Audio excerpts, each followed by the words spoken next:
Alright, so we tilled up the garden. Now it's time to get ready for planting my fall crop. Gonna be planting a lot of greens, but as you can see back there, I got a year's worth of shredded up bills and newspaper and advertisements, and drop that into the soil. Good compost. Bunch of coffee grinds. I got about 10 gallons worth of coffee grinds. Gonna put in the ground, and some more soil. So it should be a good mix. And one less thing left to do. Time to get dirty. Alright, so here we go. I got my coffee grinds poured out amongst the ground. And you can go to Peet's Coffee or Starbucks or any of your local coffee cafes and ask them if they want to get rid of their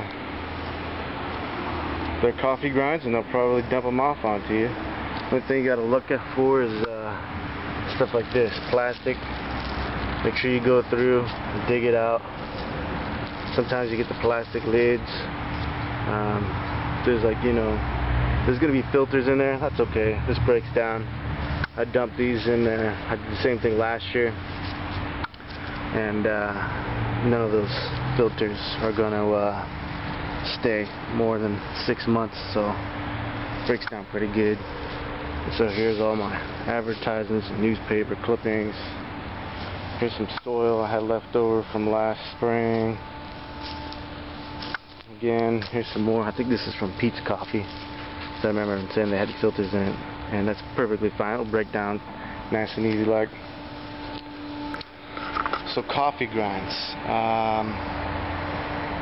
You may be thinking there's a lot of coffee grinds to be dumping in the soil, but the reality is coffee grinds are more closer to neutral, with them only being slightly acidic, so they're not super acidic. And I've never seen anybody do a pH test for coffee grinds, just throwing a pH meter in coffee grinds. So on top of that, I recently read a case study that was done in 2009, 2010, somewhere around there. But then they stated that coffee grinds are more neutral to slightly acidic. It really depends on the actual coffee bean itself in terms of acidity. So the great thing about it is that worms love it, and it's good for the roots to get through the soil. Makes it easier for the roots to get through the soil. So if you want to try coffee grinds, try it out. Just go to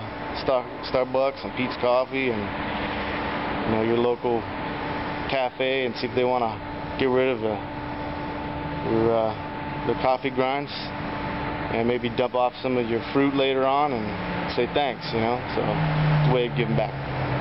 So now we've got to till it into the ground. Okay, so we tilled everything into the ground. Check it out. Boom.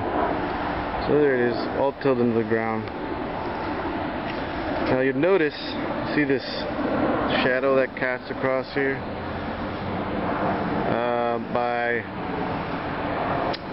I don't know, I guess when winter is in full swing, this shadow will be all the way across to kind of like this little path I have right here. There's another little path I leave over there, and it'll reach all the way over. So, and I've never planted fall crops, and I'm going to be interested to see if they'll even grow without the sun and just moisture. So going to give it a shot. If it doesn't work this year, then I'm going to plant back there where that shadow doesn't reach. So yeah, this is my first year growing fall crops. I've always grown summer and spring, so should be interesting. So let me show you what I'm going to grow. Alright, we got some sugar snap pea, some kale,